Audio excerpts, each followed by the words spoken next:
नमस्कार दोस्तों। एक प्रश्न मेरे हमेशा से ज़हन में आता है और बच्चे पूछते भी हैं इस बात को लेके कि आखिर हम असफल होते क्यों हैं? रीज़न क्या है इसके पीछे? और इसका जवाब देना मैं इसलिए ज़रूरी समझता हूँ कि अगर हम वो ऐसी कुछ गलतियाँ कर रहे हैं और कई बार व्यक्ति जब गलती कर रहा होता है तो उसको अंदाज़ा नहीं होता कि वो गलती वाक़ई में वो कर रहा है। उसके लिए वो ठीक पद्धति होती है। लेकिन जब उसको जानने को मिल जाता है कि वो गलती कर रहा है, तो कुछ बच्चे उसको सुधार लेते हैं, अधिकतर नहीं सुधारते उसको। तो इसलिए मैंने सोचा कि इस विषय पे हम अगर थोड़ी बात करें, तो एक उस वर्ग को फ़ायदा हो सकता है, जिसको नहीं पता कि वो वाक़ई में गलती कर रहे हैं। अब ये वीडियो उन स्टूडेंट्स के लिए नहीं है, जो बहुत मैच्योर स्टूडेंट हैं, जो लग चुके स्टूडेंट हैं या फिर ऐसे स्टूडेंट जिनको ज़रूरत नहीं है, बहुत उनके अनुसार वो सही पद्धति से चल रहे हैं और उनको ठीक-ठीक सफलताएँ मिल रही हैं। ये सत्र उन विद्यार्थियों के लिए है जो इस फील्ड में नए हैं या बार-बार असफलता को देख रहे हैं। बहुत मेहनत करने के बावजूद, मेरे शब्द को गौर करना, बहुत मेहनत करने के बाद भी अगर असफल हो रहे हैं, तो कुछ कमियाँ हो सकती हैं। अब आप यहाँ पे ये कह सकते हैं कि सर 50 सीट होती हैं, 1000 सीट होती हैं, 50,000 लोग होते हैं, लाख लोग होते हैं। तो पास तो वही 100-500 सीट है वो होंगे, बाकी तो असफल ही होने हैं।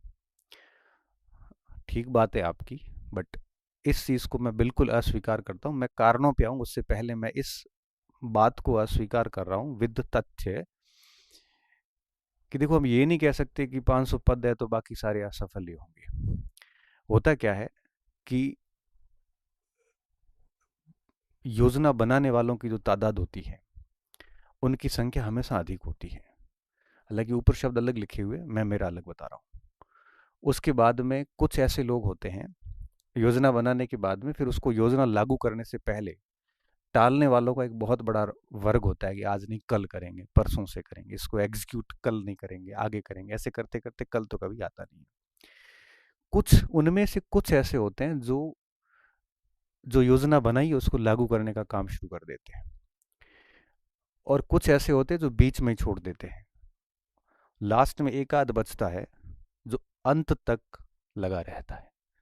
तो होता क्या है कि जितनी सीट होती है और आप कहते हो ना बहुत ज़्यादा फेल हो जाते हैं, तो कारण मैं ये मानता हूँ कि अगर कोई ईमानदारी से मेहनत करता है, जो आज मैं कुछ बातें बताऊंगा वैसी कोई गलती नहीं कर रहा है, तो पॉसिबल है कि एक आधी परीक्षा में नहीं भी हो। और असफल सब हुए, हम भी हुए हैं। मैं वरिष्ठ अध्यापक में भी फेल हुआ था, वापस बना। मैं फर्स्ट ग्रेड में भी फेल हुआ था, मैं वापस बना और बहुत अच्छी रैंक से बना। आरएस में भी मैं फेल हुआ था, फिर उसके बाद एक ठीक रैंक निकली। हर परीक्षा में हुआ हूँ। लगभग मुझे लगता है कि जितनी परीक्षाओं में पास हुआ हूँ उससे 5 गुना अधिक परीक्षाओं में मैं असफल हुआ हूँ। मैं मेरी बात कर रहा हूँ। और मुझे यूं लगता है कि ऐसा कोई स्टूडेंट नहीं होगा जो असफल नहीं हुआ हो। ठीक है, कुछ अपवाद होते हैं जो डायरेक्ट फ्रेशर होते हैं और पहली अटेम्प्ट में नौकरी लग जाती है, तो उनका वो भाग्य अच्छा था कि पहले में लग गए। अगर नहीं लगे होते तो 5-7 बार वो भी असफल बाद में हो जाते विभिन्न परीक्षाओं में। तो अब ये नहीं सोचना चाहिए कि भाई हजारों बैठे हैं तो 100-200 लेंगे। वो 100-200 कौन से होंगे? वो आप भी तो हो सकते हो। भाई 10 लाख में से अगर 5 लेने हैं तो 5 लेने तो 10 लाख में से हैं, वो 5 आप भी हो सकते हो। होता क्या है कि हमारा माइंडसेट नेगेटिव ज़्यादा जाता है। एक होल भरा हुआ हो और अगर कहें कि इसमें एक व्यक्ति को यहाँ से डिटेन करना है, एक व्यक्ति को यहाँ से उठाना है, उसकी अगर उसकी हत्या करनी है, जैसा कुछ हो, ऐसा कि वही उसको यहाँ से उसको ले जाना हो कोई गलत चीज़ के लिए, और कौन सा वो व्यक्ति हो सकता है, तब हमारा दिमाग सीधा यही आता है कि यार ये मेरे को ही मारेंगे। लेकिन जब ये कहा जाए कि इनमें से एक व्यक्ति को सेलेक्ट करके अच्छी जगह ले जाना, तब दिमाग में आता है कि अपना इसमें मुश्किल ही है भाई। क्यों? क्योंकि हमें लगने लगता है कि हमारा नहीं हो सकता। देखो, 500 सीट होती है या 100 सीट होती है, तो वो 100 में से कोई भी आ सकता है, आप भी तो आ सकते हो।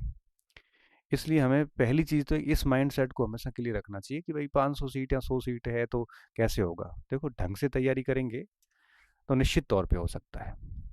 और अगर फिर भी ये माइंडसेट आपका क्लियर नहीं हो रहा है तो आपको तैयारी सच में नहीं करनी चाहिए, क्योंकि इतिहास का ऐसा कभी दौर नहीं आया जिसमें प्रतियोगिता या प्रतिस्पर्धा नहीं रही हो।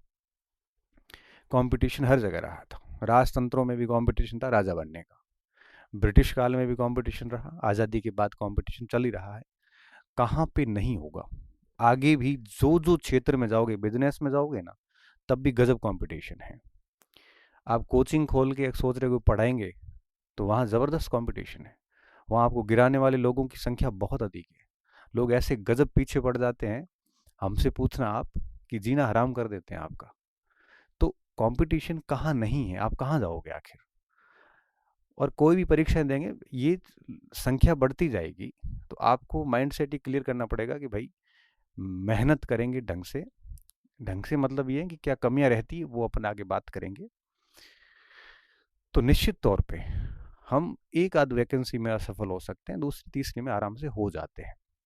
बस कुछ बातों का ध्यान रखना, उन्हीं बातों पे मैं आज बिंदु है वो आपके साथ साझा करूंगा। ये क्या है? ये तो ठीक है, एक मुझे कहीं से फोटो दिखा कि एवरीवन हैज़ एन आइडिया। हर व्यक्ति के पास एक विचार होता है। इन लोगों के पास में क्रिटिसाइज करने का है, क्योंकि आलोचक दुनिया में सबसे अधिक संख्या होती है तो आलोचकों की होती है। मैं कोई भी काम करूंगा, मेरे प्रशंसक कम होंगे और घात लगा के बैठे हुए लोग बहुत अधिक होंगे कि मैं कब गलती करूं और मेरे ऊपर अटैक किया जाए। तो ऐसे लोगों की तादाद हमेशा 1:10 होती है। एक शुभचिंतक होता है तो 10 लोग इस टाइप के होते हैं, जो आपके सामने तो नहीं करेंगे, आपकी पीठ के पीछे क्रिटिसाइज भी करेंगे, आपको बदनाम करने की कोशिश भी करेंगे।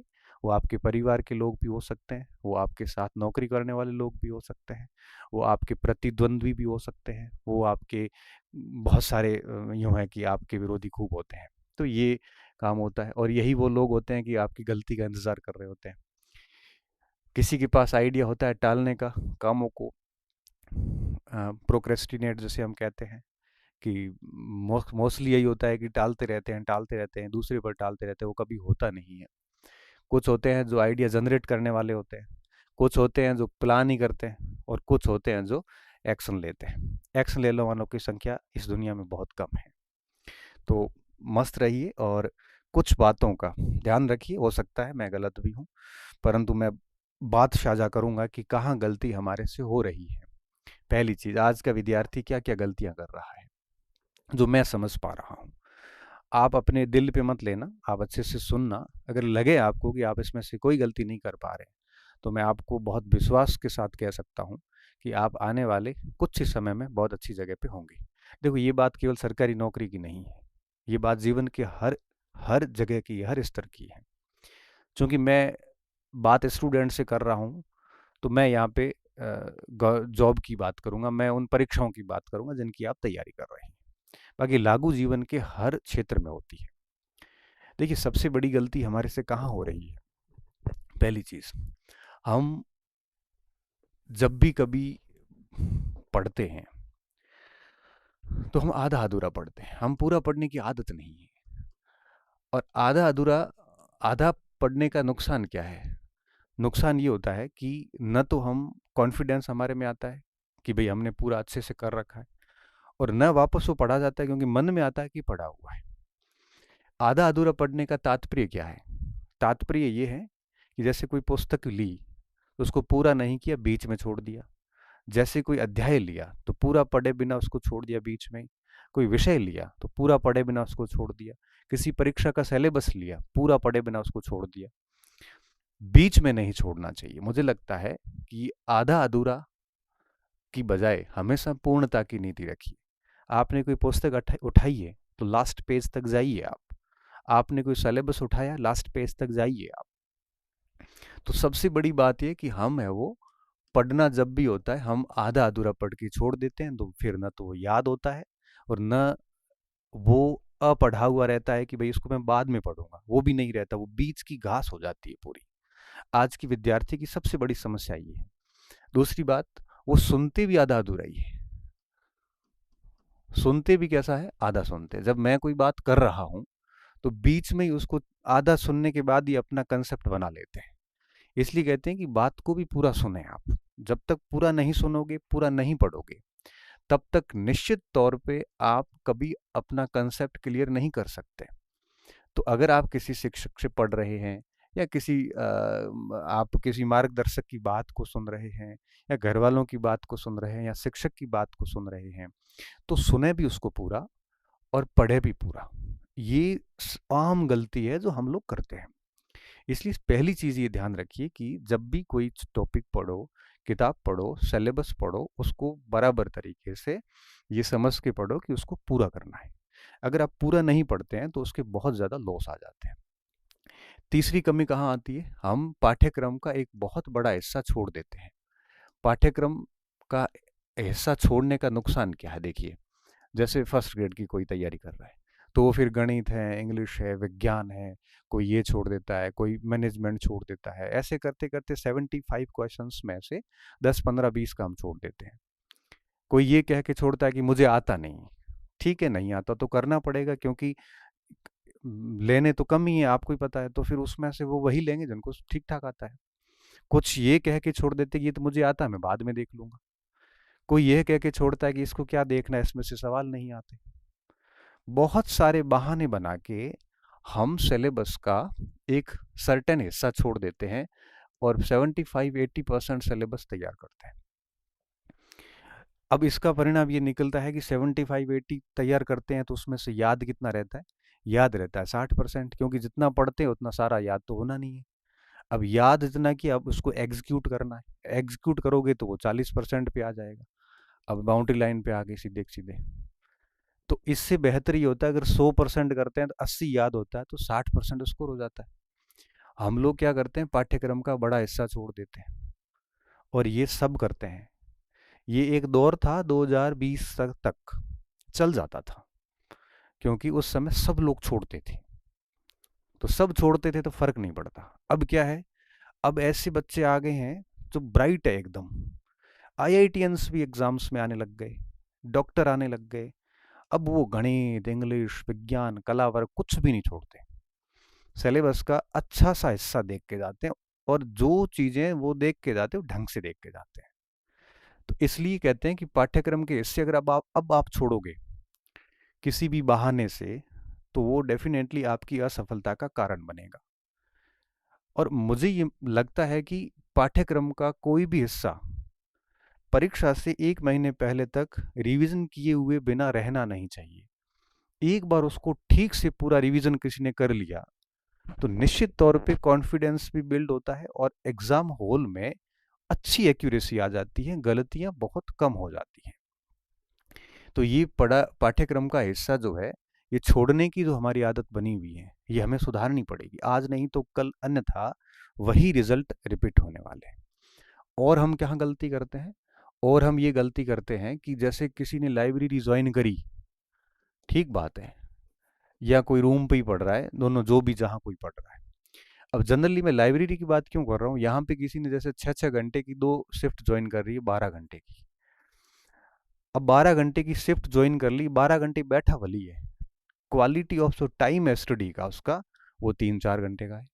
अब 3-4 घंटे ही आप पढ़ रहे हो, भले लाइब्रेरी 8 घंटे आपने लाइब्रेरी ले ली हो, फिर 3-4 घंटे पढ़ रहे हो, बाकी टाइम क्या हो रहा है? बाकी टाइम भले आप वीडियो डाउनलोड करके देख रहे हो, चाहे आप रील्स में फंसे हुए हो, चाहे आप दोस्तों से गॉसिप्स कर रहे हो, चाहे आप कट ऑफ की चर्चाएं कर रहे हो, कहीं आप किसी दूसरे शिक्षकों की चर्चाएं कर रहे हो, या कुछ नई कहानियां वहां गढ़ रहे हो। आप नई कहानियों से मेरा तात्पर्य जो मैं कहना चाह रहा हूँ आप अच्छे से समझते हो। तो तो अब आप सोचिए कि 8 घंटे की लाइब्रेरी में क्यों फॉर्मेलिटी कर रहे हो आप? ठीक है, 1 घंटा, 1 घंटा 1.5 घंटा पढ़ लिया, 5-7 मिनट घूम के आ गए, आधा घंटा घूम के आ गए, फिर 1.5-2 घंटे फिर एक शिफ्ट लगा ली, तो 8 घंटे की लाइब्रेरी में एटलीस्ट 5-6 घंटे तो पढ़ाई हो आपकी। मैंने देखा है कि 8-8 घंटे हम ज्वाइन भले कर लेते हैं। मैं ये बात सभी स्टूडेंट पे लागू नहीं है, मैं कह रहा हूँ ना, मैंने मैंने आपको बताया कि मैं जो कारण बता रहा हूँ, इनमें से आप जो गलती कर रहे हैं उनमें से हो सकता है एक आधा कारण हो, किसी के 2 कारण होंगे, किसी के ये कारण भी होगा, किसी के ये कारण भी होगा। कई बच्चे वाकई में 12 घंटे की लाइब्रेरी ज्वाइन करके 7-8 घंटे क्वालिटी टाइम पढ़ रहे हैं, बट वो यहाँ कहीं गलती कर रहे हैं। तो ये गलती, कमियां जो है, ये आपकी सभी पर लागू नहीं होती है, किसी न किसी पर कोई न कोई कमी लागू होती आ रही है। इसलिए आप ये मत कहना सर मैं तो लाइब्रेरी में पूरा पूरा बैठता हूँ, पूरा टाइम पढ़ता हूँ, फिर भी फेल हो रहा हूँ। तो बेटा तू ये गलती कर रहा होगा, ये नहीं कर रहा तो ये कर रहा होगा, 3-4 और बता रहा हूँ नीचे। तो ज़रूरी नहीं कि सब यही गलती कर रहे हैं। तो ये भी एक गलती है। अगर आप वहाँ जा रहे हो तो क्वालिटी ऑफ टाइम जो स्टडी का है वो एटलीस्ट 70-80% तो हो। भाई 10 घंटे पढ़ने जा रहे हैं तो 6-7-8 घंटे तो बढ़िया पढ़ो। बट देखा मैंने ये है कि ऐसा करने वाले अंदर 10% ही है, बाकियों के डेरे गर्क में जा चुके हैं। पढ़ाई कम हो रही है और इसके अलावा सब हो रहा है वहाँ पे। यही बात रूम की है, यही बात लाइब्रेरी की है।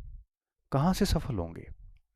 फिर आप भले ही हजारों सिस्टम को दोष दे दो, कोचिंग्स को दोष दे दो, शिक्षकों को दोष दे दो, किताबों को दोष दे दो, कोई फायदा नहीं है। अल्टीमेटली गलती सिर्फ आपकी है। कोचिंग सही नहीं था तो छोड़ देते, दूसरी जगह जाते। किताब सही नहीं थी तो छोड़ देते, किसने मजबूर किया था? शिक्षक सही नहीं था, छोड़ देते। कोई बंधे हुए थोड़ी, एग्रीमेंट थोड़ी है आपके साथ। नोट्स ठीक नहीं थे, छोड़ देते, दूसरे अपना लेते। तो जब चीज सही नहीं लग रही है आपको तो छोड़ दो उसको। अपन बंधे हुए नहीं है किसी से भी। इसलिए इन चीजों का ध्यान रखें कि अगर आप लाइब्रेरी रूम वगैरह कहीं ज्वाइन किया हुआ है तो पढ़ने का जो गुणवत्तापूर्ण समय है वो अधिक होना चाहिए। वो 10 घंटे की लाइब्रेरी में 2-3 घंटे नहीं होना चाहिए।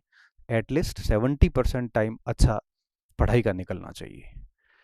और क्या गलती कर रहे हैं इसके अलावा? सामग्री। सामग्री के सामग्री की पूरी की पूरी, यूं कहिए कि दुकान लगा रखी है। एक एक पार्ट के लिए 5-5 4-4 किताबें लगा रखी है। आज मैंने बताई वो लेके आई, कल किसी और ने बताई वो भी लेके आ गए। कोई मतलब नहीं। मैं ये कहता हूँ कि हर पार्ट के लिए एक पुस्तक एक ही होनी चाहिए, भले वो गाइड हो, नोट्स हो, बुक्स हो, जो भी आपके पास हो, बस उसी को बार बार घुमाइए आप। ठीक है, किसी के पास नई सामग्री है तो सवाल सब में बराबर ही आते हैं, ले दे के लास्ट में सारे शिक्षक, सारी गाइड, सारे नोट्स, सारी कोचिंग 80-90% पे दावा करती हुई दिखेगी आपको। और दावा कोई हवा में तो करता नहीं, आए हुए होंगे डेफिनेटली।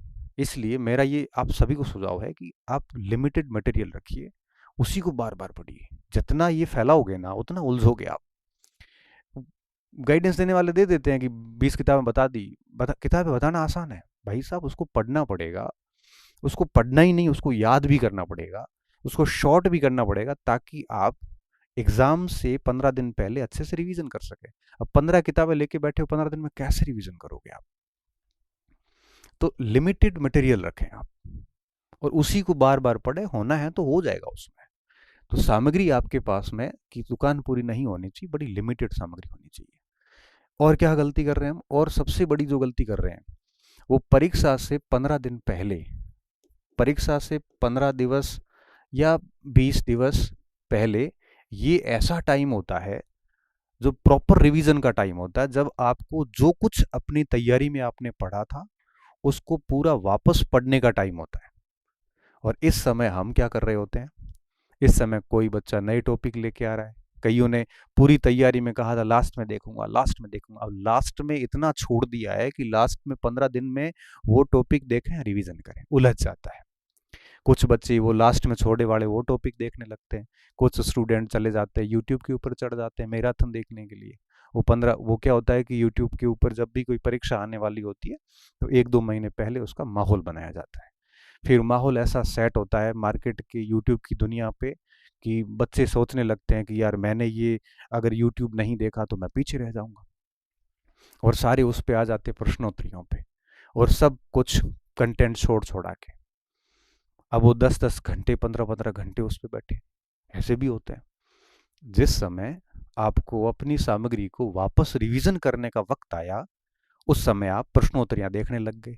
और इन प्रश्नों का परीक्षा के प्रश्नों से सीधे तौर पे कोई संबंध नहीं होता, क्योंकि जो 10 घंटे में आप जो 100 प्रश्न देखोगे, वही 100 प्रश्न आप अपने रूम में बैठे बैठे 1 घंटे में कर सकते थे।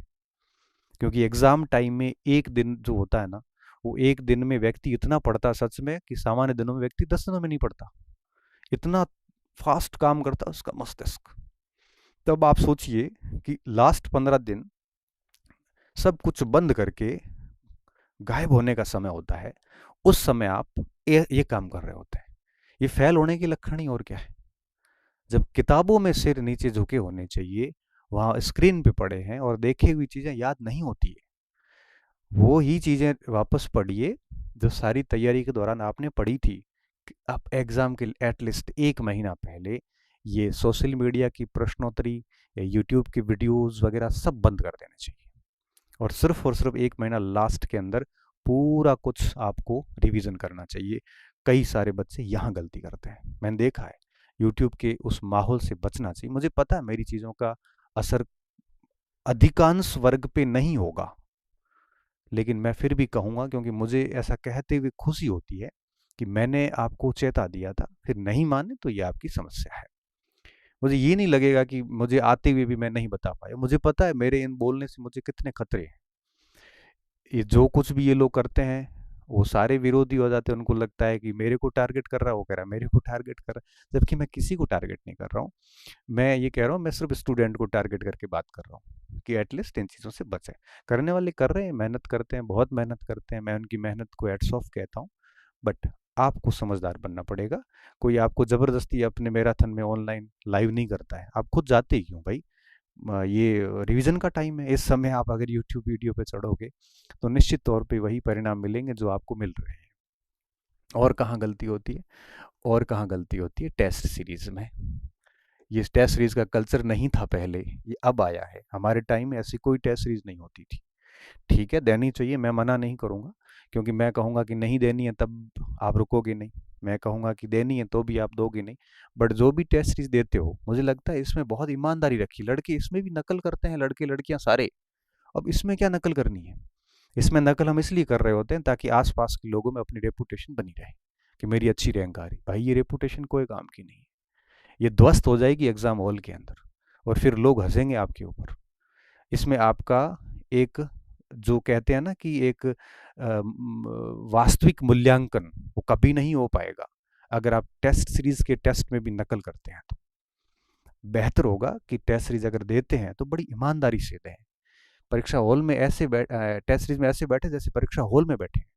एटलीस्ट इन गलतियों से बचें आप, क्योंकि हम टेस्ट लेते हैं, हमें पता है कि बच्चे क्या कर रहे होते हैं। सिर्फ दुनिया को दिखाने के लिए, अच्छी रैंक लाने के लिए नकल करने बैठ जाते हैं। अब आप ये मत कहना सर मैं नहीं करता हूँ, मैं कह रहा हूँ आप नहीं करते होंगे, लेकिन बहुत सारे ये भी करते हैं। इससे कभी भी उसका आत्मिक मूल्यांकन वास्तविक रूप से हो नहीं पाता और परिणाम ये निकलता है कि उसको अपनी कमियों के बारे में पता ही नहीं होता है कि वो कहाँ गलती कर रहा है। इसके अलावा टेस्ट सीरीज के अंदर कई जगह बुकलेट दे दी जाती है, बहुत सारी संस्थाएं बुकलेट देती है और वो उसी अपने कंटेंट से टेस्ट बनाती है। तो ठीक है ना, कोई बात नहीं, उन्होंने वो अपना उनका कंसेप्ट है। एटलीस्ट आपको समझदार होना पड़ेगा कि आपको अपना मटेरियल पढ़ना है या बुकलेट पढ़नी है। अब दोनों के बीच में फंसे हुए हो तो लास्ट में क्या होगा कि आप उसको रिवीजन नहीं कर पाओगे और डबल माइंड होते ही आप मुझे मैसेज करते हो कि सर अब मेरे पास मैं ये पढ़ूं कि वो पढ़ूं। भाई ये तो आपको सोचना चाहिए था पहले। अब वो ये नहीं पढ़ते हैं तो रैंक नहीं आती है, अब रैंक नहीं आती है तो डीमोटिवेट हो जाते हैं। अब ऐसा बच्चा कह रहे हैं अगर खुद का मटेरियल नहीं पढ़ता हूँ, ये पढ़ता हूँ तो रैंक अच्छी आती है, लेकिन खुद का मटेरियल छूट रहा है। जो कि पिछले 1 साल से पढ़ते आ रहे थे वो छोड़ दिया, अब नया पकड़ा हुआ है, बताओ। ऐसे मूर्ख लोगों को, ऐसे नासमझ अपरिपक्व लोगों का कोई स्थान नहीं है कंपटीशन में सफलता हासिल करने का। समझदार और परिपक्व होना जरूरी है, मेहनती होने के साथ साथ, बुद्धिमान होने के साथ साथ समझदार और परिपक्व होना भी जरूरी है। अन्यथा एग्जाम हॉल में भी अगर मान लो बहुत टफ पेपर आ गया तो भी उसको नहीं पता कि उसको कितने सवाल करने पड़ेंगे ऐसे पेपर्स में। पॉलिटिकल साइंस का पेपर आया अभी, 6 बच्चे पास हुए, हालांकि हमने उसमें आरपीएससी को गलत माना है और सच में मुझे लगता है कि बहुत गलत तरीके से, बड़ा स्तरहीन और बेहद ही बेहुदा तथ्यों वाला पेपर बनाया गया। जिसने पढ़ा उसको पता है। कईयों ने कोचिंग को टारगेट किया, कईयों ने मेरे को ही टारगेट किया कि नोट्स हो वगैरह मैंने आई नहीं। भाई मैं तो पॉलिटिकल साइंस पढ़ाता नहीं, मैं इतिहास पढ़ाता हूँ और मेरे नोट्स में 90% सवाल आए हुए, मैंने यूट्यूब पे वीडियो डाल रखे हैं। मैं पॉलिटिकल की बात इसलिए कर रहा हूँ कि 3-3 साल से बच्चे मेहनत करने के बावजूद भी अगर वो उसमें उनके कंटेंट से 45-50 प्रश्न ही आ रहे हैं तो दोष बच्चों का नहीं है। ऐसा नहीं पूरे राजस्थान के पॉलिटिकल साइंस के बच्चे अयोग्य हो गए हैं। जिसने यूजीसी ने जिसको जेआरएफ दिया है, अगर वो बच्चा भी 40% नहीं ला पा रहा है तो डेफिनेटली उसमें कहीं न कहीं पेपर सेटर की मानसिकता का दोष है क्योंकि पेपर जब बनते हैं तो साइकोलॉजिकली ध्यान रखना पड़ता है, उसमें तथ्यात्मक, अवधारणात्मक, मध्यम लेवल सारी चीज़ों का मिश्र करके लाना पड़ता है। ध्यान रहे, परीक्षाएं चयन के लिए होती है, रिजेक्शन के लिए नहीं होती है, सिलेक्शन के लिए होती है। तो आपको सेलेक्ट ही करने हैं ना, तो रिजेक्ट थोड़ी करने सारे, रिजेक्ट ही करने होते हैं। तो 10 साल ही आप सभी को रिजेक्ट कर सकते हो, क्योंकि किसी भी विषय का अंत नहीं होता। ऐसे पेपर्स इन सारी चीज़ों से बाहर है, ठीक है। लेकिन जब बहुत कठिन पेपर आते हैं तो मुझे लगता है कि बच्चे को थोड़ा समझदार होना पड़ेगा कि एटलीस्ट 40% का कोटा पार कर ले बस। उसके बाद में अब उसमें 150 से 150 करने की जरूरत नहीं है। 40% का कोटा कैसे पार करना है, कठिन पेपर में भी अगर थोड़ी बुद्धि लगा के, धैर्य रख के और बहुत अच्छे से करे तो संभव है कि पास भी हो जाए, नहीं तो बिल्कुल ही फेल हो रहा है। तो समझदार होना बहुत ज़रूरी होता है। तो टेस्ट सीरीज में एटलीस्ट आप इन चीज़ों से बचें। और क्या क्या गलतियां होती है हमारे से, ये गलतियां तो होती इसके साथ साथ में कई बार हम विद्यार्थी होने के साथ साथ में वकील होते हैं। हम क्या बन जाते हैं, वकील बन जाते हैं। जो कोई मेरा वकील है, कोई किसी और कोचिंग सेंटर का वकील है। अब जो मेरा वकील है वो दूसरों को गालियां निकाल रहा है, दूसरों के वकील, भाई देखो किसी को कुछ नहीं मिलना, टाइम खराब आपका हो रहा है। अगर आप किसी और शिक्षक को गालियां निकाल रहे हैं, उसकी आलोचनाएं कर रहे हैं, उसको कोई फर्क नहीं पड़ेगा आपकी इन आलोचनाओं से। और जिसके लिए आप उसको गालियां नहीं कर रहे, वो भी आपको कोई पैसे नहीं देगा, क्योंकि वो अपना कारोबार कर रहा है। बेहतर है सभी का सम्मान करें, और जिससे पढ़ना है उसे पढ़ते जाए, नहीं पढ़ना है तो छोड़ दें। इसलिए अपना समय खराब मत करो, अपनी ऊर्जा को यूटिलाइज करो। ऐसे चीज़ों में ऊर्जा खराब करने से कोई फर्क नहीं पड़ता। मैं मोदी जी को कितनी गालियां निकालूंगा ना, मोदी जी को कोई असर नहीं होता है। वो अपना काम कर रहे हैं, प्राइम मिनिस्टर ऑफ इंडिया, क्या दिक्कत है उसको। आप सोशल मीडिया पे देखो, कई बहुत वाहियात लिखते हैं, कोई फर्क नहीं पड़ता उनको। सेम सेम स्थिति है। आप मेरे बारे में कहीं पे भी कुछ बोलोगे, मुझे कोई असर नहीं होता। क्यों? क्योंकि मुझे पता है मैं गलत नहीं। शुरुआत में मुझे भी होता था असर, और आज मैं मेरा काम कर रहा हूँ, ठीक है ना। 1000 में से अगर 100 लोग गालियाँ निकालेंगे तो कोई ठीक है, उसकी वो जिसकी सोच है, जिसके पास जैसे संस्कार है, जिसके पास जैसे शब्द है, वो वैसे ही बोलेगा। कहीं फर्क नहीं पड़ता मुझे। कई बार मेरे पास ऐसे स्क्रीनशॉट आते हैं जो मैं मेरे बारे में कोई आलोचना छोटी मोटी की हुई, हालांकि कम होती मेरे बारे में, फिर भी आती है। तो मैं उसको कहता हूँ, अरे मरने था, क्या फ़र्क पड़ता है, जिसकी जैसी सोच है, जिसके पास जैसे शब्द है, जिसके पास जैसे संस्कार है, वो वैसे ही बोलेगा। कई बार मेरे पास ऐसे ऑडियो रिकॉर्डिंग आती है। कई बार कोई मेरे साथी कहीं मेरे बारे में बोल रहे होते हैं, Ganpat Singh is not a good human being, as a good human being, कई बार ऐसे सुनने को मिलता है। मुझे कोई फ़र्क नहीं पड़ता। क्यों? क्योंकि मुझे पता है कि मैं क्या कर रहा हूँ, बस इससे अधिक मैं कोई जानता नहीं हूँ। और विद्यार्थी मेरे बारे में कभी ऐसा बोलेगा नहीं। और बाकी बोलते हैं तो उनका उनकी माइंड सेट है, हम किसी को चेंज नहीं कर सकते। तो सभी के होते हैं आलोचक वगैरह। तो आप लोगों को भी कोई आलोचना कर रहा है आपकी, तो कोई बात नहीं, करने दो ना, बढ़िया बात है, आप काम कर रहे हो इसलिए आलोचना हो रही है, अदरवाइज नहीं होती, ठीक है ना। तो आप लोग इन चीज़ों से बचें, किसी के भी वकील ना बने, अपना समय जो है वो सदुपयोग करें, ठीक है। और एक और कमी जो हमारे में देखने को मिलती है वो है सातत्य। ये नहीं है बिल्कुल सततता, जैसे हम कह सकते हो, सीधे गलत शब्द है सततता। मतलब आप कंटिन्यूसली कह सकते हो, कंसिस्टेंसी कह सकते हो। परीक्षा तक हम नहीं पढ़ते, हम बीच में तैयारियां छोड़ देते हैं। अब जिस स्टूडेंट ने सिलेबस को ढंग से समझ लिया, ठीक से पढ़ लिया, अच्छे से सुन लिया, अच्छे से पूरा पाठ्यक्रम पढ़ लिया, लाइब्रेरी वगैरह का अच्छे से यूटिलाइज कर लिया, लिमिटेड सामग्री को रखा, परीक्षा से 1 महीना पहले पूरा बढ़िया रिवीजन किया, टेस्ट सीरीज को बड़ी ईमानदारी से दिया, इन सारी चीज़ों से दूर रहा, और परीक्षा तक लगातार एक ही टारगेट को फोकस करके लगा रहा, बिना कोई माहौल बनाए हुए, क्योंकि माहौल का जमाना है इस समय। तो वो बच्चा 1 या 2 अटेम्प्ट के अंदर अंदर अपना काम जमा लेगा। बाकी फेल होते रहेंगे, असफलताएं होती रहेगी, किसी और के ऊपर गढ़ते रहेंगे हम, कोई फ़ायदा नहीं है। मेरी यही बात मैं कहना चाह रहा था आपको। तो मुझे उम्मीद है कि ये चीज़ें आपको कहीं न कहीं फ़ायदा देगी और आप इन पे काम करेंगे। मैं आपकी भविष्य की, उज्ज्वल भविष्य की शुभकामनाएं प्रेषित करता हूँ। बस काफ़ी दिन हो गए थे कि बात नहीं करी थी आपसे। अभी करंट पढ़ा रहा हूँ, समीक्षा ले रहा हूँ, सारी चीज़ें ले रहा हूँ, लेकिन ऐसे मार्गदर्शन की बात नहीं हुई थी। तो मैं एक बार फिर चेता रहा हूँ कि अगर इनमें से कोई गलती कर रहे हो तो बेटा आप सुधार लीजिए। अगर नहीं कर रहे हो तो अच्छी बात है, आप डेफिनेटली पास हो जाएंगे। मेरा किसी से कोई द्वेष नहीं है, मैं मेरे काम में लगा रहता हूँ, ठीक है। बच्चों से बात करना, बच्चों को सही दिशा दिखाना, ये मेरा हमेशा से आदत रही है और शुरू से यही कर रहा हूँ। कड़वा बोल देता हूँ, बहुत बहुत अधिक सच्चाई बोल लेता हूँ कई बार। इस वजह से कई लोग हैं वो खिलाफ भी हो जाते हैं, लेकिन मुझे फ़र्क नहीं पड़ता कि मेरे सच बोलने से अगर कोई खिलाफ होता है तो कोई बात नहीं, होते रहो। और हाँ, एक शिक्षक होने के नाते मैं समय समय पे ये बोलता रहूँगा। तो बहुत बहुत धन्यवाद विद्यार्थियों, अच्छे रहिए, मस्त रहिए। और हाँ, अगर ये वीडियो आपके काम का नहीं, आपको लगे कि ये बातें हम ऐसी गलतियाँ नहीं कर रहे हैं, तो मस्त रहिए और इग्नोर करिए और अच्छे से आप जैसा चल रहे हैं वैसे चलते रहिए। धन्यवाद।